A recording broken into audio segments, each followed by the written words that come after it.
Salmo de número 90, verso 1 em diante. Senhor, Tu tens sido nosso refúgio ao longo das gerações. Antes que os montes nascessem, antes que formassem a terra e o mundo, de eternidade em eternidade, Tu és Deus. Faze as pessoas voltarem ao pó, quando dizes, retornem ao pó mortais. Para Ti, 1000 anos são como um dia que passa, breves como algumas horas da noite. Arrasta as pessoas como numa enchente, elas são como sonhos que desaparecem, são como a grama que nasce pela manhã. Pela manhã brota e floresce, mas à tarde murcha e seca. Somos consumidos por Tua ira, ficamos apavorados com Tua fúria. Tu pões diante de Ti os nossos pecados secretos, vês todos eles. Passamos a vida debaixo da Tua ira e terminamos nossos dias com um gemido. Recebemos 70 anos, alguns chegam aos 80, mas até os melhores anos são cheios de dor e desgosto. Logo desaparece e nós voamos. Quem conhece o poder da Tua ira? Grande é a Tua fúria, como o temor que és digno. Ajuda-nos a entender como a vida é breve, para que vivamos com sabedoria. Ó Senhor, volta-te para nós. Até quando te demorarás? Tem compaixão dos Teus servos.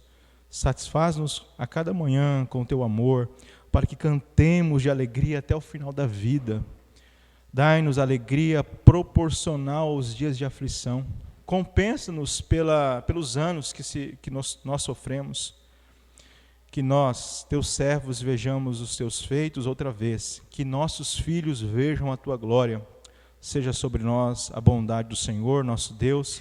Faze prosperar nossos esforços. Sim, fazem prosperar nossos esforços. Amém? Pode se sentar, irmão. É sempre uma alegria poder estar com os irmãos. E nessa noite com um sonzinho diferente da Heloísa. É uma alegria poder estar aqui acompanhado da minha família, né? Minha família que inclui minha cunhada, né? Diz que cunhada não é parente, mas a minha cunhada é uma, mais que parente, né? Uma irmãzona. E para minha irmã, para minha esposa e para mim também, né? Sempre tem ajudado a gente. E agora com os meus filhos, né? Augusto e o que há de vir, né? É uma alegria poder estar aqui com os irmãos compartilhando da comunhão, né, na fé que Cristo tem nos dado. Prometo tentar ser mais doce hoje, mais comedido, né? Às vezes eu venho aqui, trago uma palavra às vezes mais firme, né? Eu depois fico preocupado, falei, será que os irmãos devem estar até bravos já comigo lá, né? A gente tenta ir para um lado, mas aí a palavra nos leva para outro. E eu gostaria de refletir nesse salmo que vocês conhecem muito bem. Acredito que todo mundo conhece, né? Já ouviu esse salmo em algum momento, já leu esse salmo, né? Já citou esse salmo, principalmente alguns trechos deles, algum pedaço aqui, né? Que é bem conhecido, bem falado, bem citado. Esse é um salmo de Moisés, né? Nos parece que é o único salmo que ele escreveu, se foi ele que escreveu, ainda há sempre aquela dúvida, mas é atribuído a ele, né? O Esdras, né, que organiza, né, a composição do salmo, né, e coloca aqui, né, o título Oração de Moisés, Homem de Deus. E esse título não veio à toa, né, de fato ele é conhecido como Homem de Deus lá no Antigo Testamento. E, em alguns momentos ele é mencionado como Homem de Deus. A gente conhece um pouquinho da história do Moisés, o servo de Deus que teve uma vida um pouco difícil, né? Talvez não igual à sua, não sei a proporção da sua dificuldade, mas esse homem aqui, ele pode ser sim considerado homem de Deus, mesmo tendo falhas, né? Tem um momento da sua vida que a biografia registra que ele também deu uma vacilada ali, né? Saiu um pouquinho do trilho, mas logo rapidamente ele volta, né? Se arrepende e permanece ali, né? Cumprindo o seu chamado da parte de Deus, sendo um homem de Deus. O Salmo começa dizendo que o Senhor, Ele tem sido o nosso refúgio. Essa é a convicção do autor que está escrevendo. Moisés, mesmo diante daquele contexto que ele escreve, provavelmente ali já no final da sua vida, passando por tudo que ele havia passado, né, ele entende que Deus continua sendo refúgio. Né? Se você pega lá no começo da história de Moisés, ele nasce e é colocado num cesto, né, e no rio lá ele vai até que é capturado, né, ali pela filha de Faraó, e ele cresce no palácio, mas na verdade distante da sua família, sua mãe um pouco, deram um jeito, né, de colocar a mãe dele perto, né, a sua irmã, mas ele cresce distante da sua gente, né, do seu povo mesmo, e num lugar que não era dele. Depois ele vai para o deserto, depois que ele completa uma certa idade, também não era o lugar dele, era o deserto, era um peregrino no deserto. E assim é a vida de Moisés. Quando ele acha que ele vai entrar na terra de Canaã, Deus também diz que ele não vai entrar, né? Porque ele tem aquele episódio que ele bate na rocha, né? E aí Deus, ele, de uma forma bem severa, dá algumas instruções para Moisés, coloca ele no lugar, né? Ele falou, Moisés, não é assim, né? Não é desse jeito aí. E veja bem que coisa interessante. Moisés mostra para nós que, independente, ele nunca se preocupou com o lugar dele. Porque ele entende que o lugar dele é em Deus. O nosso refúgio é o Senhor.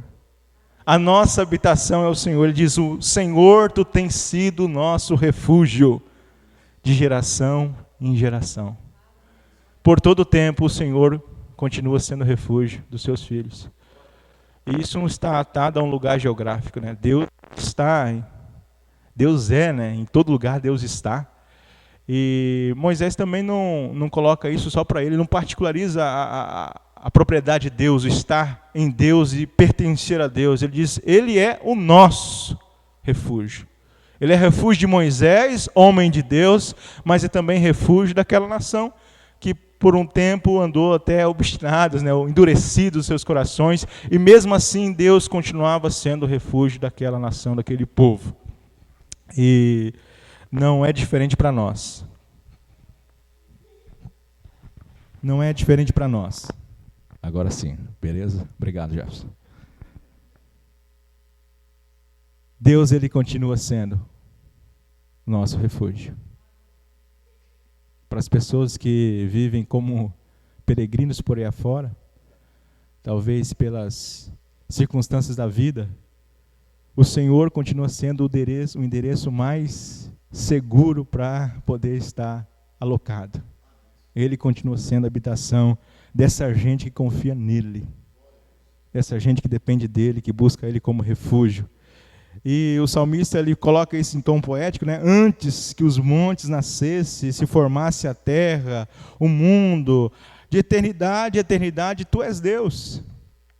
A nossa habitação, o nosso lugar existiu antes da gente existir, já era. Deus é em todo tempo e sempre será o lugar mais seguro para a gente estar nele. Se você quer um lugar com segurança, Deus continua sendo esse único lugar. A gente tem acompanhado, inclusive quando eu li o texto, na nova versão transformadora, né, fala aqui que Deus, ele arrasta as pessoas como uma enchente, e a gente tem acompanhado essa tragédia que tem acometido lá no sul, né, nossos irmãos lá do Rio Grande do Sul, e a gente vê quantas casas bem estruturadas, né, bem fixas e firmes, mas não pôde suportar as águas. E a água levou. Não só lá, em outros lugares também. A gente viu aquela tragédia de Brumadinho um tempo atrás. A gente ouve relatos de guerras. A gente ouve notícias de incêndios, desabamentos. Tudo que essas pessoas constroem aqui nessa terra, em algum momento ela está fadado a ser destruído, desmoronar, cair por terra. Assim são com as nossas construções físicas, assim são com nossas construções também humanas, nossos empreendimentos humanos. A gente começa a vida com muita empolgação, entusiasmo, e de repente aquilo que a gente achava que estava tão firme, a gente se depara com apenas alguns entulhos das nossas construções, que durou tanto tempo, né? Mas veio abaixo. Muitas pessoas colocam a sua segurança, o seu refúgio nisso. E elas não conseguem encarar a vida na sua realidade. Aquelas pessoas que talvez fizeram desse lugar o seu refúgio, é lógico, físico existe, mas, acima de tudo, o nosso refúgio espiritual, eterno e seguro, sem essa moradia a gente não consegue resistir a nada disso que nos acontece. Seja as tragédias da vida, seja as perdas da vida, as circunstâncias ruins e difíceis. Para Moisés conseguir lidar com tudo que ele lidou, o que ele passou, chegar no final da sua vida ainda ouvir, né? Primeiro tem um negócio muito interessante, né? Que quando ele sai lá do palácio, ele tenta fazer justiça com as próprias mãos, né? E vai e mata lá alguém que estava oprimindo o seu povo. Ele entra em conflito, né? Um egípcio. E depois ele vai andar no deserto. Depois Deus pede para ele andar com um povo que não vai entrar na terra prometida, uma geração, né, que anterior, a nova iria entrar, mas aquela que certa geração não iria entrar. Então você vai vagar 40 anos e esse povo vai morrer. Depois que eles morrer, aí vamos entrar na terra prometida. Veja que coisa interessante. Deus pedindo isso para Moisés, e Moisés vai lá nessa dura missão e lida com tudo isso. Lida com o momento que ele está lá, cheio de, talvez de fúria, né, e bate na rocha. É um dos momentos que está registrado, mas é um homem igual a todos nós, sujeito às mesmas falhas, aos deslizes da vida. No entanto, para ele lidar com tudo isso que ele viveu, só existia um segredo, pelo menos não é segredo, ele revela isso para nós. Deus é o refúgio dele, Deus foi o refúgio dele, Deus é o nosso refúgio, e assim a gente consegue viver a vida e enfrentar a vida na sua realidade, sem fantasia e sem maquiar a vida, sem tentar de alguma forma nos iludir, porque a vida ela é difícil de ser vivida, e a gente vai ver isso no Salmo mais à frente, é só o começo. Então, o primeiro ponto que o salmista ele coloca aqui, ele vai terminar com oração, mas antes de ele terminar com oração, que algumas súplicas que ele faz, ele fala a respeito do porquê que ele vai orar, da forma que ele ora aqui, né? As nossas orações elas devem ter um fundamento. A gente não ora à toa, né? Quando a gente dobra o nosso joelho, quando a gente fecha nossos olhos, quando a gente coloca o nosso pensamento a Deus, nós sabemos por que nós estamos orando a Deus. Nós conhecemos a Deus. E nós conhecemos a nossa história com Deus. Então a gente conhece o Deus a quem a gente dobra o joelho, a gente fecha os olhos, a gente invoca. Moisés não é diferente. Ele traz aqui para nós, primeiramente, algo a respeito de quem é esse Deus a quem ele vai concluir o seu salmo, né, com a sua oração. Esse é um Deus eterno, é um Deus que sempre existiu, é um Deus que quando nada existia ele já era, porque é o Criador disso. E esse Deus ele tem o poder, o controle de tudo em suas mãos. Veja o que diz o seu verso 3. Tu reduzes o homem ao pó. Na versão que eu li diz que fazem as pessoas voltarem ao pó quando dizes retornem ao pó mortais. Deus tem o poder de fazer isso. As pessoas elas passam a vida toda passando, principalmente as irmãs, né, passando pó na cara para tampar certas ruguinhas, né, algumas coisas, algumas manchas. Mas a realidade da vida é que um dia o pó vai nos tampar por completo. Um dia o pó vai nos tampar por completo. E não vai ser esse pó cheiroso da Mary Kay, nem sei falar, né? Mary Kay, né? Não vai ser da Natura. Cadê a irmã Maria? Não está aqui, né? Natura, Boticário. Não vai ser esses pozinhos cheirosinho, bonitinho. Vai ser o pó mesmo lá do Cristo Rei, do cemitério, enterrando a gente, ou em algum lugar que a gente tiver. Essa é a realidade da vida. O Deus que nos dá a vida é o Deus que tira a vida. É isso que Ana ora, né? Quando ela está ali diante, silenciosamente, né? Senhor, Tu és o Deus que dá a vida e que tira a vida, e só existe um que tem o poder de fazer isso, é Deus. As pessoas matam por aí, se matam por aí, mas nada disso se Deus não deixasse acontecer. Se Ele quiser interromper, uma bala atingir um coração de alguém, Ele vai fazer isso, mas existe um propósito que a gente não conhece, e a gente simplesmente vive a vida confiando que Ele sabe o que é melhor para nós, e que Ele também respeita algumas consequências da vida que imposta, que cada um de fato procura, né? Tem consequências. É assim, desde o pecado, desde que a sentença entrou lá no Éden, né? Ao pó retornarás. Ao pó retornarás. E aí o texto diz para nós que 1000 anos aos teus olhos são como um dia de onde que se foi, é como a vigília da noite. 1000 anos é como um dia que passa, são como a breve noite que se foi, né? E tem vezes que a noite é bem breve mesmo, né? Você deita e daqui a pouco já acordou e já amanheceu, já não deu tempo nem de descansar. Assim é a vida. Você olha, eu olhando meu garotinho ali, meu garotão, cadê ele falando isso? Meu garotão, tinha só a cabeça, né? Era pequenininho assim, né? Hoje quase preenche o sofá todo quando espicha as pernas lá. Vai fazer 5 anos já, e assim, parece que passou tão rápido já. Daqui a pouco ele está com 12, 18, casou, já tem filhos, enfim, a vida passa brevemente. É como as horas que se foi, é como o dia de hoje, que você fez o que hoje, na sua tarde de sábado? Deu tempo de aproveitar? Não, você fala, pai, já passou, eu não fiz nada. A vida é assim. E para Deus, a vida é além disso, né? Porque a vida acontece sem temporalidade, né? A eternidade é com Ele. E aí o texto que eu li no versículo 5, né, no verso 5, arrasta as pessoas como uma enchente. Elas são como sonhos que desaparecem, são como gramas que nascem pela manhã, brota, floresce, mas à tarde murcha e seca. Assim é a nossa vida. Pessoas talvez que estiveram do seu lado há algum tempo, alguns anos atrás, você olha e se depara com a realidade que elas já não estão mais, se foram. Assim é a vida de alguma daquelas pessoas no Rio Grande do Sul, como uma enchente sendo arrastadas e de repente já não está mais ali.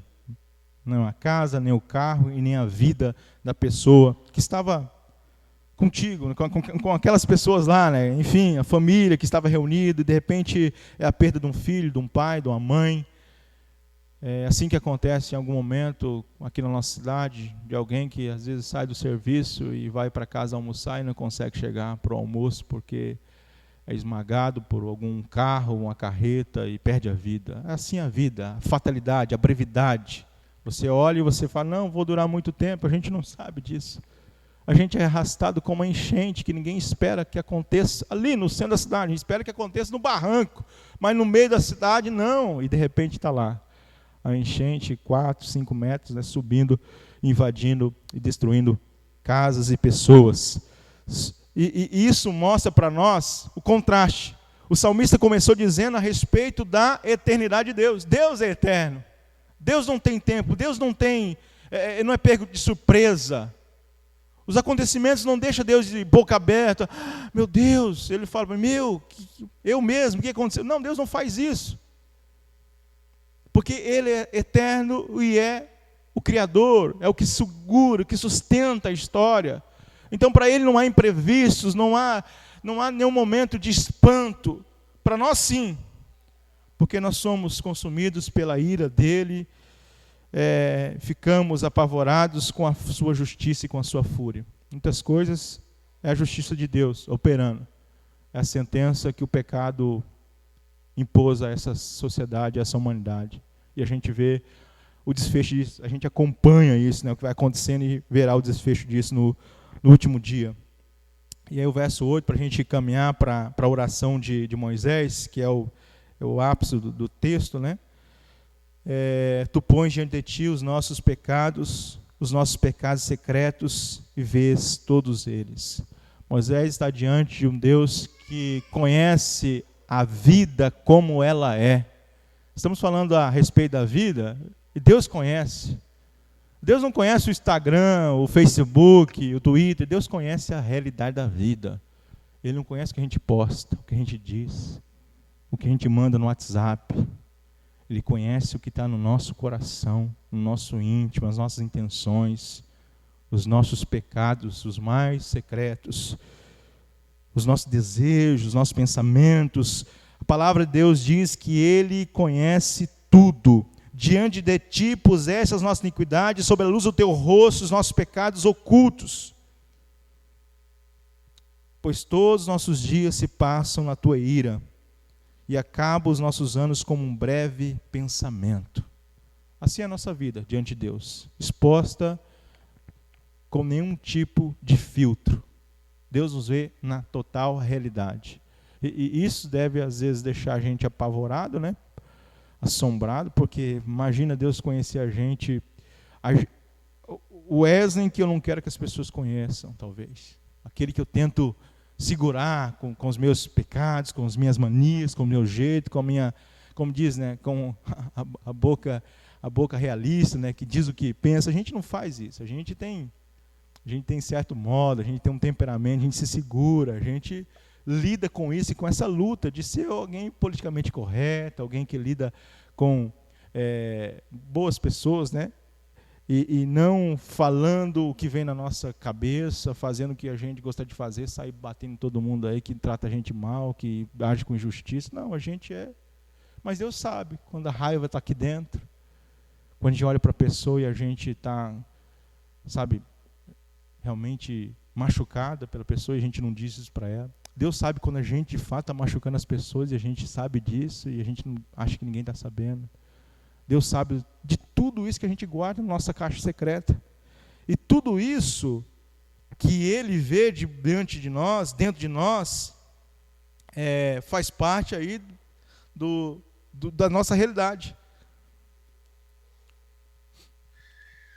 O que deveria trazer espanto é porque nós estamos lidando, primeiramente a gente falou, né, com Deus que Ele é eterno e a gente é efêmero, né? Mas também de um Deus que é santo e a gente é totalmente cheio de pecados. Pela misericórdia dele, graças a Deus, a gente foi regenerado.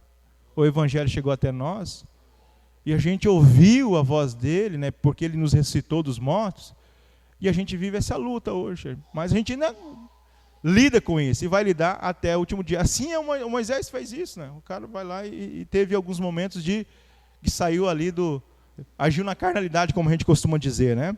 O verso 10, né? Primeiramente 9, né? Pois todos os nossos dias se passam na tua ira, acabam os nossos anos como um breve pensamento. Eu gosto da versão que diz assim: passamos a vida debaixo da tua ira e terminamos nossos dias com um gemido. A gente nasce chorando e termina a vida gemendo. Esse é o estrado da vida. Aí você tem um intervalo aí, você tem muita coisa boa que acontece na vida. Moisés aqui não está querendo ser o cara mais pessimista do mundo, ele vai trazer alguma coisa boa. Só segura um pouquinho, irmão, não desanima não, que vai chegar alguma coisa boa aí para nós, né? Porque se a gente parasse por aqui, ficaria triste demais, né? Ver o verso 10 dizendo assim: recebemos 70 anos, alguns chegam aos 80, né? Não sei se alguém já chegou aqui aos 80, mas esperamos chegar até lá.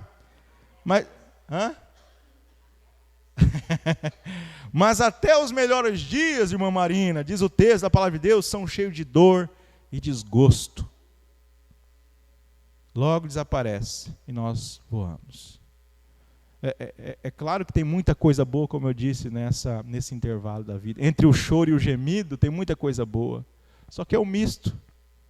É aquele dia que você está feliz da vida, contente, satisfeito, mas de repente vem a prova e a gente lida com aquele choro, com aquela tristeza, com aquela angústia, porque até os melhores anos da nossa vida são cheios de desgosto em algum momento. É alguma coisa que você queria que não acontecesse, de repente veio. Não depende de você. Veio a notícia do parente, do filho, veio o acontecimento que você não esperava, veio o diagnóstico da doença que você não queria ter, veio a mudança de cidade, veio a carta de demissão, estamos em contenção, você não é mais preciso em nossa empresa. Vem aquela conversa difícil com a esposa, não dá mais, vamos ter que nos separar. Vem a perda do filho, que a gente não estava preparado para lidar. Os nossos melhores anos são cheios de desgostos. É o que a Bíblia diz. Alguns que passam disso, né, pela sua robustez, em outro texto vai dizer, né, em outra tradução, nesse caso, o melhor deles é canseira e enfado, né? Cansaço e enfado. Você pergunta para um sujeito assim: pai, eu estou cansado dessa vida, porque ele vê tanta injustiça, tanta miséria, tanta coisa ruim acontecendo, que muitas vezes vai trazendo dores ao seu corpo, enfado, até mesmo diante da pessoa, né? Agora, Versículo 11, ele vai encerrar, e no 12 ele vai começar a sua oração, né? O salmista, né? Moisés. Ele diz: quem pode conhecer o poder da tua ira? Grande é a tua fúria, como o temor de que tu és digno. Moisés, ele conhece Deus, ele sabe quem é Deus. Ele sabe da realidade dessa vida que ele vive. Ele não vive a vida uma fantasia, ele não vive com negação, como algumas pessoas. Eu vou negar a vida, a realidade, aí eu vou fantasiar a vida. Não, ele não se ilude. Ele é realista. Isso aqui é o estrado da nossa vida, irmãos. A gente acorda com isso aqui e a gente dorme com isso aqui. Porém, como é que vive o homem de Deus? Porque aqui é um salmo escrito por um homem de Deus. Como é que vive a mulher de Deus? Aquele que de fato conhece a Deus, teme a Deus e caminha debaixo da orientação de Deus. Ele vive debaixo de oração, de súplica. Ele busca a Deus como de fato o seu refúgio. Então a vida está acontecendo, está se movimentando, está trilhando em Deus, debaixo da proteção de Deus. Não apenas pedindo para Deus dar para si, para Ele, refúgio, mas dizendo: tu és. Não é o que Ele dá, é o que Ele é para nós, Ele é o refúgio. Por isso Moisés, ele começa no versículo 13 dizendo: Senhor, aliás no 12, Senhor, ajuda-nos a entender como a vida é. Ajuda, Senhor, ensina-nos a contar os nossos dias, para que alcancemos corações sábios. Ajude a nos entender a vida e como ela é breve, para que possamos viver com sabedoria. Há uma forma de viver a vida com sabedoria, de forma sábia, passar esses dias aqui na terra. E como é que a gente consegue isso, irmãos? Não é se matriculando na melhor escola que existe nesse país ou fora daqui. Não existe um curso, não existe coach, não existe receita. Só existe um jeito de viver a vida da forma que ela tem que ser vivida, é com a sabedoria que provém de Deus. A sabedoria dos céus. Tiago diz na sua carta que a sabedoria humana é diabólica e animal, né? É isso que ele diz. Terrível, né? Terrível. Mas a sabedoria que vem de Deus, e lá ele próprio diz: quem tem falta dela, peça a Deus. Peça a Deus: Senhor, dai-me sabedoria para viver esses dias, para saber como é que eu devo viver a vida, para entender que essa vida é breve, mas que eu tenho uma esperança além dessa vida. A vida tem a sua brevidade, mas existe uma eternidade aguardando aqueles que de fato confiam em Deus. A sabedoria de Deus nos leva a ter essa esperança, irmãos. Isso não é expectativa, irmãos, isso é esperança. Expectativa é que você acha que vai acontecer. Esperança é que você sabe o que vai acontecer. E você sabe qual é o destino de fato da sua vida. Aqui ela pode terminar num gemido, mas no céu, na eternidade, ela será transbordada em alegria, em cânticos, em júbilo. Enquanto isso, Senhor, ajuda a gente a entender a vida aqui, Senhor. Dá esse discernimento para a gente, para compreender isso, para não ficar doido, ficar maluco. Porque se a gente começar a olhar para tudo isso, a gente fica, de fato, tão perplexo que a gente vai se abatendo, irmãos. E a receita não é isso que esse pessoal fala aí afora, não. Vamos quebrar o gelo um pouco, a gente está muito pensando nesse pessoal lá, a gente está ficando muito, né, triste. Vamos ver um filme que a gente vai ficar mais alegre, né? Vamos jogar uma conversa fora, vamos distrair um pouco. Não, isso é maquiar a realidade. O crente, ele vive diferente, ele considera a realidade, ele sabe o que está acontecendo, mas ele tem um lugar que provém de sabedoria eterna, condição para ele entender, absorver a vida. Isso só vem da parte de Deus.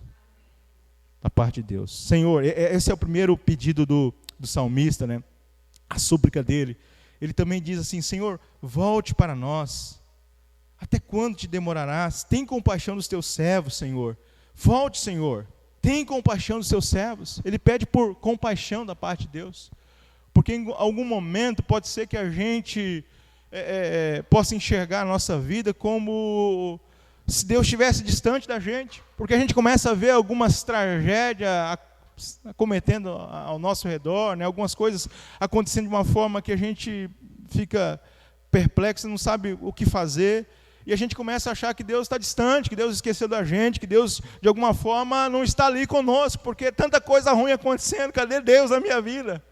E, na verdade, Deus sempre esteve presente e perto daqueles que de fato confiam nele. O profeta Naum, capítulo 1, versículo 7, ele diz que o Senhor é bom. Eu gosto desse texto, eu decorei, acho que quando eu tinha uns 12 anos, nunca esqueci esse texto.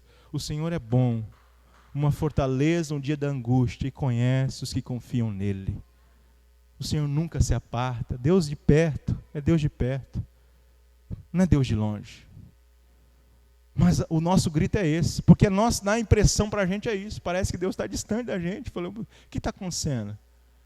É doença, é um emprego não dando certo, é a vida financeira, é o relacionamento que está difícil, e a gente acha que Deus abandonou, que Deus está distante. Então a gente grita por socorro da parte de Deus. Mas aí a receita, eu acho que está no versículo 14, né, no verso 14, verso 14, né? Satisfaz-nos a cada manhã com o teu amor, sacia-nos de manhã com a tua benignidade, para que cantemos de júbilo e nos alegremos todos os dias. Talvez não seja Deus que esteja distante da gente, irmãos. Talvez nós estejamos distante dele. E aqui o salmista ele diz, olha, sacia-nos de manhã. Deus vai saciar quem de fato busca ele, quem clama por ele. A comida pode estar lá na geladeira, no fogão. Se você não for levantar lá, exceto minha esposa que vai lá e traz para mim, brincadeira, ela chama para ir para a mesa. Está aqui a comida, eu tenho que ir lá comer. O Senhor está presente em nossas vidas. E ser saciado por Ele depende da nossa busca, nosso desejo, nosso interesse. Será que é essa nossa busca pela manhã? Senhor, sacia-me, Senhor.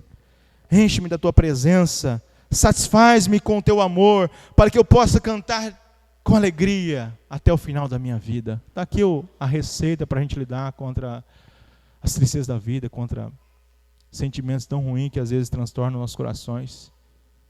O alimento que vem da parte de Deus. Remédios são necessários, né? As pessoas às vezes tomam antidepressivos, fazem suas consultas com seus psicólogos, terapeutas, mas nada é tão poderoso quanto o fato de a gente estar cheio de Deus, alimentado por Ele, saciado por Ele. Aí a gente vai cantar até o final da vida. Vai vir momentos difíceis, né, na nossa vida. Em certo momento o salmista diz isso, né, que quando ele estava atolado em um charco de lodo, lá no Salmo 40, né, e aí o Senhor pôs um novo cântico na vida dele, na boca dele. O Senhor me colocou um novo cântico nos meus lábios. Muito verão e temerão o Senhor. Bom é confiar no Senhor. Bom é confiar no Senhor. E quem confia no Senhor é quem busca Ele, irmão. Quem procura Ele. Quem deseja Ele. Quem se sacia dEle. Quem medita nele. Versículo 15, ele faz mais uma súplica. Dai-nos alegria proporcional aos nossos dias de aflição. Compensa-nos pelos anos que sofremos. É claro que se a gente colocar isso aqui desatado do fato de a gente ter uma esperança eterna, né? A eternidade a gente vai viver uma vida apenas para cá, nessa terra, né? No sentido de, Senhor, eu vivi tão sofrido ali, dá uma alegria agora aqui, Senhor, para de alguma forma equilibrar as coisas. Mas a gente sabe que um dia chegará em que toda a tristeza será recompensada, toda a dor. Toda a dor. Paulo descreve isso lá em Coríntios, né, que o peso, como é que é o texto, pastor? Esqueci agora. De glória, né, a momento... Isso. A leve e momentânea tribulação, ela produz um peso de glória excelente, eterno. Não pode ser comparado. E aí você tem hoje, nos seus anos de vida, muitos dias difíceis, dias terríveis, dias que você não quer levantar da cama porque a pressão é tanto lá fora que você não quer encarar essa vida. E aí você, Senhor, dá um jeitinho aí, Senhor, dá um equilibrar nas coisas. Não há nenhum erro, irmão, a gente orar por dias melhores aqui nessa terra, né? Por dias bons. Mas aí a nossa esperança não pode estar apenas nessa vida. Paulo diz que se a gente tiver a nossa esperança apenas para cá, somos os mais miseráveis de todos os homens. A nossa esperança transpõe esse mundo, essa terra. A gente busca Deus, porque Ele é o nosso refúgio. A gente busca Deus porque dele provém a sabedoria. A gente busca Deus porque Ele é o alimento que sacia a nossa alma. Então a gente clama a Ele para que Ele de fato possa nos trazer dias melhores aqui. Alegra-nos, Senhor, por tantos dias quanto tem nos afligido, por tantos anos quanto suportamos a adversidade. Podemos orar sim, mas nunca e jamais esquecer que o dia eterno e alegre, onde a tristeza não terá espaço, é no dia em que Ele rasgar esse céu com os seus santos anjos e levar para a sua glória. Enquanto isso, a gente suplica a Ele sim, para que possamos ter dias melhores, né? Aí o verso 16, ele vai encerrar no 17, mas no 16 ele diz ainda, que nós, teus servos, vejamos teus feitos outra vez. Aos teus servos apareçam as tuas obras e os teus filhos a tua glória. Que possamos, diz o salmista, né? Que possamos ver novamente os teus feitos, que os nossos filhos vejam a tua glória. Moisés é aquele que contemplou a obra de Deus, a glória de Deus, aliás, né? Viu a obra de Deus, viu coisas extraordinárias, e ele quer que Deus continue fazendo isso, mas não apenas como um espetáculo momentâneo, mas que isso possa trazer e produzir salvação. Isso é o principal.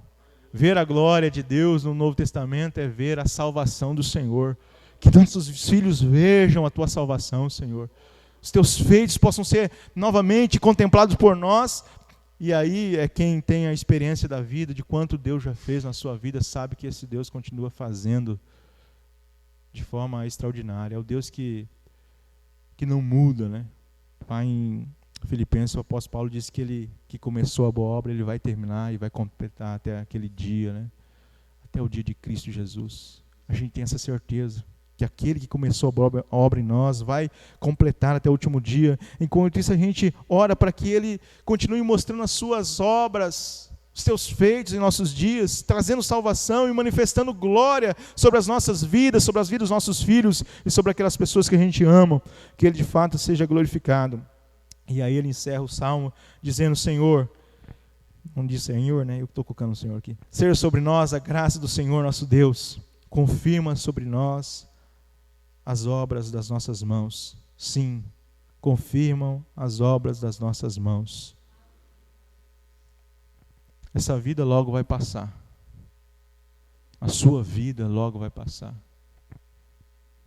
Daqui 70 anos, 100 anos, ninguém vai mais estar aqui talvez. A Heloísa talvez, mas um nenenzinho que vai chegar. Mas nós aqui, adultos, eu acho que a gente não vai estar mais aqui não, daqui 100 anos. Enquanto isso, a gente vai ter ainda um bom pedaço de vida, né, irmãos? A gente vai ter alguns anos aí à frente.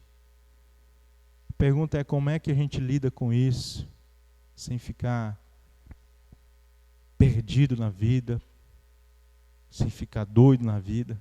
Como é que a gente lida com essa pressão toda? E acima de tudo, como é que a gente pode viver essa vida de a forma que ela venha glorificar a Deus? Aqui, o salmista, o Moisés, ele traz para nós uma forma, talvez, de a gente enxergar isso, contemplar a vida, né? Primeiramente, é mantendo essa confiança em Deus, tendo Deus como refúgio. Não esquece, se Deus não for teu refúgio, o vendaval pode ser pequenininho e vai te derrubar. E você não vai conseguir se levantar. Porque o vendaval quem provoca é Ele mesmo. Atrás da grande tempestade tem um grande Deus provocando ela. Então é Deus. Deus é o Deus da tempestade. É o que controla ela. E é o que te capacita a vencer ela. É o que te carrega na mão dele, te conduz.